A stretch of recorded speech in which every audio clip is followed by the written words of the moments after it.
Hello friends welcome to my YouTube channel. একটু আগে অঙ্কুশের আপকামিং মুভি এফআইআর এর ট্রেলার এসে গেছে, যে ফিল্মটার মধ্যে আমরা অঙ্কুশ আর বনিকে একসাথে দেখতে পাবো।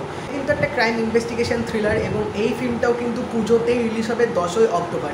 তো চলো আগে আমরা ট্রেলারটা দেখে নিই কীরকম হচ্ছে, তারপর অবশ্যই তোমাদের সাথে ট্রেলারটা নিয়ে কথা বলবো।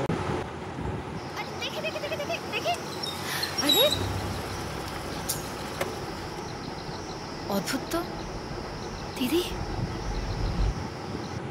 ব্যাপারটা খুব সিরিয়াস। ইমিডিয়েট একজন সিনিয়র অফিসারকে ইনভেস্টিগেট করতে পাঠান। রঘুনাথপুরে কোনো ইনভেস্টিগেশন হবে না। আপনি কে ভাই?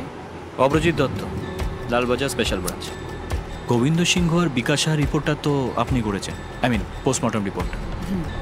দুজনকেই খুন করা হয়েছে ছুরির আঘাতে, তবে স্পটগুলো আলাদা। কিন্তু খুনি খুব ভালো করেই জানে এক্স্যাক্টলি কোন স্পটে আঘাত করলে লোকটা একবারেই মরে যাবে।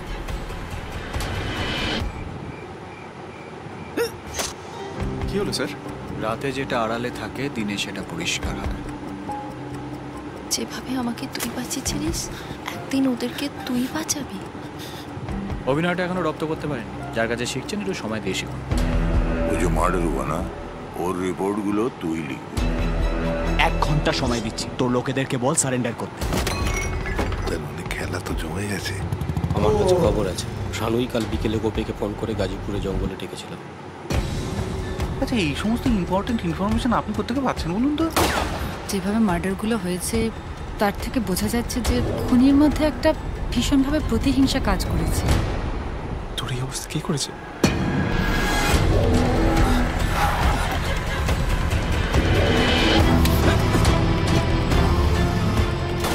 24 घंटे के अंदर उसका एक चाहिए बस।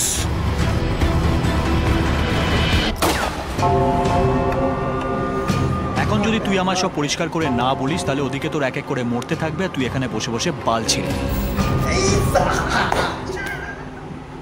আজকে যে ডায়লগটা দিল, এটা দিয়ে ট্রেলারটার এক্সাইটমেন্টটা আরও দ্বিগুণ লেভেলে বাড়িয়ে দিয়েছে। এবং ট্রেলারটা দেখে আমার একটাই কথা বলবো, পুজোতে এবারে জাস্ট জমে ক্ষীর হয়ে যাবে। সব রকমের জনারের মুভি আসছে এখানে এবং তার সাথে এফআইআর অ্যাড হলো, যেটা একটা out and out thriller film. এবং যেভাবে এখানে প্রেজেন্টেশনটা আমি পুরো দেখলাম, ওভারঅল ট্রেলারটার মধ্যে আমার কিন্তু দারুণ লাগলো। একটা বেশ লুক অ্যান্ড ফিলটা এখানে ভালোভাবে দেওয়া হয়েছে। প্রত্যেকটা স্টার কাস্ট কিন্তু এখানে বেশ ভালো দক্ষ অভিনয় করে তারা। এবং এখানে রীতাভরি চক্রবর্তী একটা ডাক্তারের রোল প্লে করছে। ওভারঅল যেটা আমার দেখে মনে হলো, এখানে একজনের ডেড বডি পাওয়া যাবে গলায় ফাঁস দেওয়া অবস্থায়, যেটা ইনভেস্টিগেশন করতে অবশ্যই অঙ্কুশ আসবে লালবাজার থেকে রঘুনাথপুরে। এবং রঘুনাথপুরে এসেই আদেও সে ইনভেস্টিগেশনটা করতে পারবে এবং যার বডি পাওয়া গেছে তার কি সত্যিই মার্ডার হয়েছে না তার সুইসাইড হয়েছে, এবং আরও যে এখানে পরপর আমরা খুন হচ্ছে দেখতে পাচ্ছি, সেগুলো কীভাবে এখানে অঙ্কুশ বন্ধ করবে সেই পুরো চিত্রনাট্যটা আমরা এই ফিল্মটার মধ্যে দেখতে পাবো। এবং তার সাথে অবভিয়াসলি বনি এবং অনির্বাণ চক্রবর্তী, তাদের একটা পাইভোটাল রোল আছে। বনিকে বেশ কিন্তু অন্যরকম লাগছে আমার এবারে। টিজারটা দেখেও আমি সেম কথা বলেছিলাম যে আগে যেভাবে আমরা বনিকে দেখতাম সেখান থেকে এবারে কিন্তু বেশ একটা নতুন রূপে আমরা বনিকে দেখতে পাচ্ছি, এবং যেটা কিন্তু দেখে অতটাও খারাপ লাগছে না। ক্যারেক্টার ওয়াইজ কিন্তু বনির অ্যাক্টিংটা আমার বেশ ভালো লেগেছে। এবং এখানে যেটা টান টান উত্তেজনা রেখেছিল পুরো ট্রেলারটা জুড়ে, সেই জিনিসটা কিন্তু আমার বেশ ভালো লেগেছে। এবং বিজিএমটাও কিন্তু দারুণভাবে সেট করা হয়েছে। একটা থ্রিল ফ্যাক্টর কিন্তু পুরো ট্রেলারটা জুড়ে কাজ করছিল একদম শুরু থেকে। এখানে একটা মাসি টাইপ কিন্তু রাখা হয়েছে, প্লাস তার সাথেও কিন্তু ডায়লগগুলো সেইভাবে কিন্তু গুছিয়ে ইউজ করা হয়েছে। অঙ্কুশকে কিন্তু এখানে জাস্ট ফাটাফাটি লাগছে দেখতে, যেরকম তিনি পুলিশ অফিসারের ক্যারেক্টারটা প্লে করছে, একদম রাফ অ্যান্ড টাফ রাগী। তো সত্যি বলছি ট্রেলারটা দেখে কিন্তু আমার বেশ বেশ দারুণ লেগেছে। এবং যেটা আমার মনে হয় পুজোতে একদম আইডিয়াল ব্যাপার, এরকম পুজোতে যদি একটা থ্রিলার ফিল্ম আসে না, সেটা কিন্তু পুরোপুরি জাস্ট জমে যায় একদম, যেটা এই এফআইআর ফিল্মটা করতে চলেছে।